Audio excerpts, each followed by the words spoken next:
पुराणों के अनुसार रावण न केवल एक शक्तिशाली राक्षस राजा था, बल्कि एक आयुर्वेदिक का उच्च जानकार भी था। ऐसा कहा जाता है कि अमर होने की इच्छा से रावण की आयुर्वेदिक में रुचि जगी थी।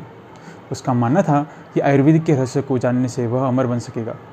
रावण ने हिमालय की यात्रा की, जहाँ वह कई प्रसिद्ध संतों से मिला और उनसे आयुर्वेदिक के सिद्धांतों के बारे में सीखा। वह शल्य चिकित्सक तकनीकों और दवा तैयार करने की कला में भी कुशल हो गया था। रावण और आयुर्वेद से जुड़ी प्रसिद्ध कहानियों में से एक कहानी संजीवनी बूटी की है। रावण की राक्षसी सेना और भगवान श्री राम की सेना के बीच युद्ध के दौरान रावण के भाई कुंभकर्ण घातक रूप से घायल हो गया था। अपने भाई की जान बचाने की बेताब कोशिश में रावण ने संजीवनी बूटी की तलाश की, जिसमें मृत को भी फिर से जीवित करने की शक्ति थी। रावण संजीवनी बूटी के व्यापक ज्ञान के साथ जड़ी बूटी और उसके साथ की पहचान करने में सक्षम था। वह उस पर्वत श्रृंखला की ओर उड़ गया जहाँ जड़ी बूटी उगती थी, लेकिन जड़ी बूटी को केवल महान शक्ति और पवित्र व्यक्ति द्वारा ही उड़ा जा सकता था।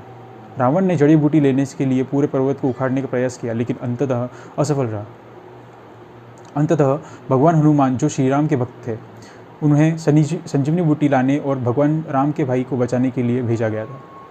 हनुमान ने जड़ी बूटी का सफलतापूर्वक पता लगा लिया और उसे युद्ध के मैदान में ले आया, जहाँ उसने कुंभकर्ण को पुनर्जीवित किया और उसकी जान बचाई। भारत के सबसे बड़े त्योहारों में से एक दशहरा का दरअसल आयुर्वेद से गहरा संबंध है। आयुर्वेद के अनुसार रावण हमारे आंतरिक राक्षस क्रोध, लालच और अहंकार जैसे नकारात्मक भावनाओं का प्रतिनिधित्व करता है। उनकी मूर्ति को जलाने से इन जहरीले भावनाओं को दूर करने और खुद को भीतर से शुद्ध करने जैसा है। यह हमारे दिमाग और शरीर पर रीसेट बटन दबाने जैसा है। वास्तव में आयुर्वेद हमें सिखाता है कि हमारी भावनात्मक भलाई हमारे स्वास्थ्य में महत्वपूर्ण भूमिका निभाती है। जब हम नकारात्मक को त्याग कर सकारात्मकता को अपनाते हैं, तो इसका हमारे शरीर पर, स्वास्थ्य पर गहरा प्रभाव पड़ता है।